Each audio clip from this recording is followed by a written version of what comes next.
दोस्तों नमस्कार आदाब ग्रामर मास्टर में आपનું સ્વાગત છે અને હું છું આપનો દોસ્ત અહેમદ તવાણી। મિત્રો ફરી વખત તમારા માટે ગ્રામરનો એક નવો જ વિડિયો લઈને આવ્યો છું। મિત્રો આ વિડિયો ખૂબ જ ઉપયોગી છે। આ વિડિયો છે 3 in 1 मतलब 3 કાર્ડનું એક વિડિયામાં રૂપાંતર અને તે પણ માત્ર 10 થી 15 મિનિટમાં। તો મિત્રો સરસ મજાનો વિડિયો છે।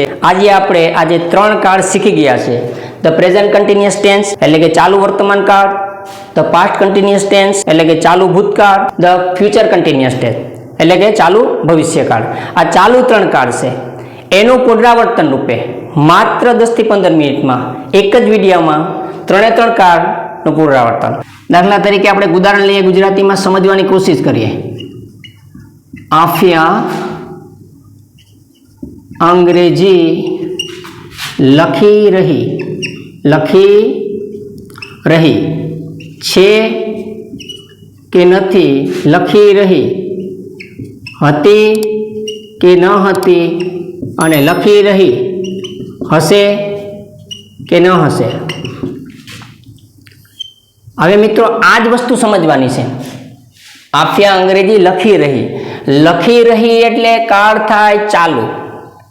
લખી રહી એટલે ક્રિયા કેવી બતાડે? ચાલુ। કોઈ પણ કાળમાં લખી રહી, વાંચી રહી, જઈ રહી, બોલી રહી, આવી રહી, રમી રહી, લખી રહી, રમી રહી, XYZ કોઈ પણ રહ્યા એટલે ક્રિયા કેવી છે? વાત કરવામાં આવે। દાખલા તરીકે અત્યારે આપણે વિડીયો જોઈ રહ્યા એટલે વિડીયો જોવાની ક્રિયા કેવી છે? હું તમને અંગ્રેજી શીખવી રહ્યો, તો અંગ્રેજી શીખવવાની ક્રિયા કેવી છે? ચાલુ છે। અને પાછળથી છે કે નથી શબ્દ લાગે તો મિત્રો છે કે નથી શબ્દ વર્તમાન કાળમાં આવતા એટલે ચાલુ વર્તમાન કાળ।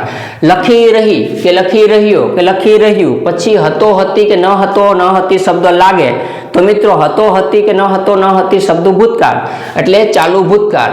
અને લખી રહ્યા પછી હશે કે ન હશે શબ્દ લાગે તો મિત્રો એ હશે ન હશે એ ભવિષ્યકાળ એટલે ચાલુ ભવિષ્યકાળ।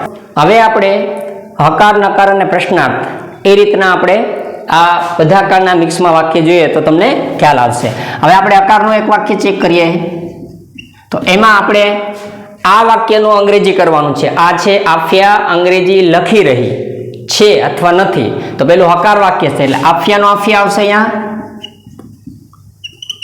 આફિયા, પછી ટુ બી નું ક્રિયાપદ આફિયા છે ગર્લ્સ છે, હી સી ઇટ હોય તો એમ ઇઝ અને આર આવે એટલે આફિયા ટુ બી નું ક્રિયાપદ ત્યાં શું આવશે? ઇઝ। પછી અહીંયા ભૂતકાળ છે આફિયા અંગ્રેજી લખી રહી એ વર્તમાન કાળ થયો। હવે લખી રહી છે એ ચાલુ વર્તમાન કાળનું થયું। આફિયા અંગ્રેજી લખી રહી પછી છે કે નથી આવે તો ચાલુ વર્તમાન કાળ એટલે આફિયા કરતા થયો, પછી ચાલુ વર્તમાન કાળ છે એટલે આ વર્તમાન કાળમાં ટુ બી નું ક્રિયાપદ એમ ઇઝ અને આર આવે, આફિયા સાથે ઇઝ આવ્યો। હવે એ જ રીતના આફિયા અંગ્રેજી લખી રહી હતી, હતો, હતી, હતું આવે તો ભૂતકાળ હોય તો આફિયા સાથે ભૂતકાળનું ટુ બી નું ક્રિયાપદ કયું આવશે? અહીંયા વોઝ। ત્યાર પછી આફિયા અંગ્રેજી લખી રહી હશે ભવિષ્યકાળમાં આવે તો આફિયા પછી અહીંયા શું આવશે? શેલ કે વિલ। હવે મિત્રો આ આપણા શેલ કે વિલ પછી બી ફરજિયાત આવે છે ભવિષ્યકાળમાં। આ વસ્તુ તમારે સમજવાની છે। આ આપણો કર્તા થયો, આ આપણા ટુ બી ના ક્રિયાપદ થયા। કર્તા પ્લસ ટુ બી નું ક્રિયાપદ વાક્ય રચના આગળના કાળમાં છે તમે જોઈ લેજો। કર્તા પ્લસ ટુ બી નું ક્રિયાપદ વર્તમાન કાળ અહીંયા, કર્તા પ્લસ ટુ બી નું ક્રિયાપદ ભૂતકાળ અહીંયા, અને કર્તા પ્લસ શેલ કે વિલ છે સહાયકારક ક્રિયાપદ ભવિષ્યકાળ અહીંયા, અને શેલ કે ચાલુ કાળ હોય તો બી ફરજિયાત શેલ કે વિલ સાથે આવે એટલે આવી ગયું કર્તા આવી ગયું, ક્રિયાપદો આવી ગયા। પછી ક્રિયાપદના મૂળ રૂપને છેડે ING તો આમાં ક્રિયાપદ કોણ છે? તો આ ક્રિયાપદ છે લખવાના ઇંગ્લિશમાં શું કહેવાય? રાઇટ, અને એના છેડે ING એટલે રાઇટિંગ। કર્તા આવી ગયો, ટુ બી નું ક્રિયાપદ આવી ગયું, ક્રિયાપદના મૂળ રૂપને છેડે ING આવી ગયું, અને હવે શું આવશે મિત્રો? કર્મ। કર્મ કેટલા નંબર ઉપર હોય? બીજા નંબર ઉપર હોય તો અંગ્રેજીને ઇંગ્લિશમાં શું કહેવાય? ઇંગ્લિશ। આ આપણું એક હકાર વાક્ય થઈ ગયું। હવે આવી રીતના એક નકાર વાક્ય છે મિત્રો, કશું જ કરવાનું નથી, ખાલી પોઈન્ટ સમજવાનો છે અને આગળના વિડિયાની અંદર જે કંઈ વાક્ય રચના આપેલી છે એ તમારે કરવી પડશે તો જ આ વિડિયો સમજાશે। એટલે આગળના જે કાર્ડના વિડિયા બનેલા છે તે બધા મિત્રો તમારે ફરજિયાત જોવા જ પડશે અને સમજવા પડશે, તો ને તો જ આ કાર્ડ સમજાશે. ખાલી પોઈન્ટ સેટ કરવાના છે એટલે આ કાર્ડ છે મિત્રો ફટાફટ સેકન્ડોમાં તમને આવડી જશે. હવે નકાર, તો નકારમાં આપણે જોઈએ પહેલા કર્તા આવે, પહેલા કર્તા આફિયા, ત્યાર પછી ટુ બીનું ક્રિયાપદ. વર્તમાન કાળ છે તો ટુ બીનું ક્રિયાપદ ઇઝ આવે, ભૂતકાળ હોય તો ટુ બીનું ક્રિયાપદ વોઝ આવે, અને ભવિષ્યકાળ છે એટલે સહાયક ક્રિયાપદ શેલ કે વિલ આવે. હવે જો અહીંયા આવી ગયું છે તો કે હા, પછી નકાર છે એટલે અહીંયા બધામાં શું આવશે? નોટ.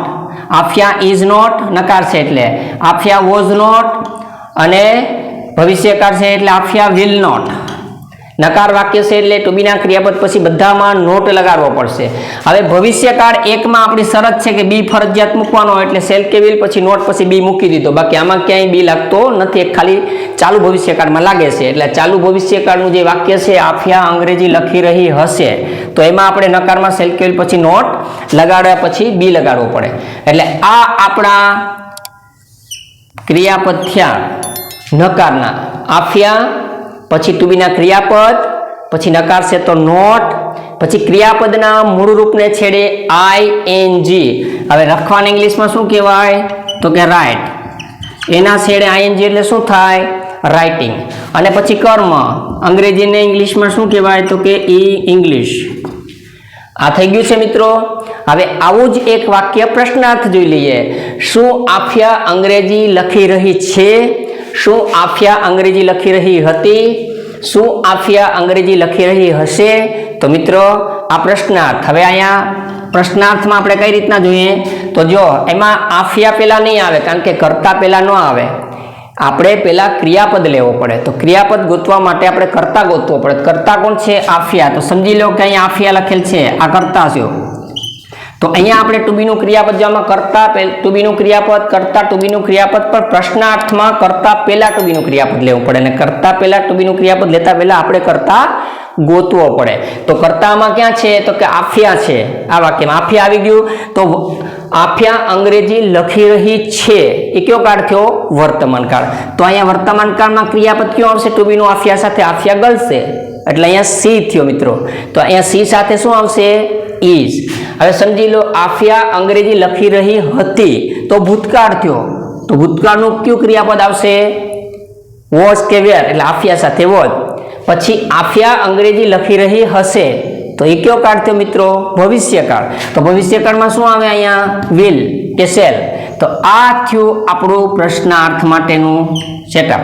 હવે જોવાનું છે, એક ભવિષ્યકાળ હોય તો જેમ અહીંયા બી આવ્યો તો એમ અહીંયા બી આવ્યો તો એમ અહીં કરતા પછી અહીંયા આપણે એક અહીંયા ખાલી બી મૂકી દેશું ભવિષ્યકાળ પૂરતી, બાકી ક્યાંય બી લાગતો નથી. ચાલુ ભવિષ્યકાળની વાક્ય રચનામાં બી લાગે છે મિત્રો, તમે આગળના ટેન્સમાં જોઈ લીજો. અહીંયા આવી ગયું. પછી આવશે ક્રિયાપદના મૂળ રૂપને છેડે ING, એટલે આ આપણું ક્રિયાપદ છે. લખવાના ઇંગ્લિશમાં શું કહેવાય? રાઇટ. અને એના છેડે ING એટલે શું થશે? રાઇટિંગ. અને પછી કર્મ, કરતા પછી જે કહ્યું આપણું કર્મ હોય, એટલે અંગ્રેજીનું શું થશે? ઇંગ્લિશ. અને ક્વેશ્ચન માર્ક. મિત્રો સરસ મજાનો વિડીયો છે, ખાલી થોડું ધ્યાન આપીને સમજો એટલે આ વિડીયો તમને ફટાફટ સમજાઈ જશે, અને આ વિડીયોમાં જે કાર્ડ આપેલા છે એનું પુનરાવર્તન તમને થવા મળશે. પરંતુ શરત એ છે, જો તમને આગળના વિડીયોમાં રહેલા કાર્ડ તમે જોયા હશે કે સમજ્યા હશે તો ને તો માત્ર આ તમારા માટે એક સરસ મજાનો વિડીયો છે. હકાર વાક્ય, નકાર વાક્ય, પ્રશ્નાર્થ, કરતા, પછી ક્રિયાપદો આવે છે.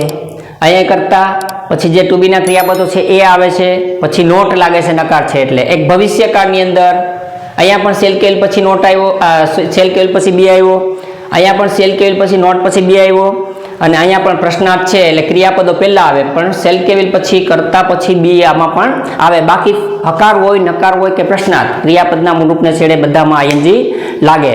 તો મિત્રો આ વિડીયો છે એ ખૂબ જ તમારા માટે ઉપયોગી છે.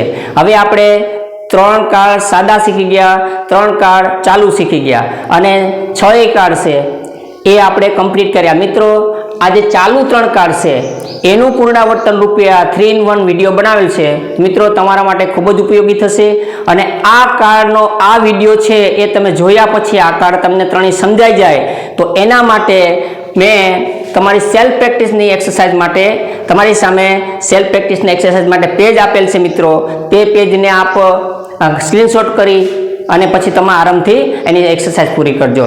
મિત્રો મારી એક રિક્વેસ્ટ છે, ફરીથી રિક્વેસ્ટ કરું છું કે આગળના વિડીયા ન જોયા હોય તો તમામ વિડીયા નવા મિત્રો એને જોવાના, અને જે જૂના મિત્રોએ વિડીયા અધૂરા રાખેલા હોય તે પૂરા કરે અને જોઈ લે, સમજી લે, અને પછી આ બધા વિડીયા જોઈ એક પછી એક સ્ટેપમાં જોવાના છે.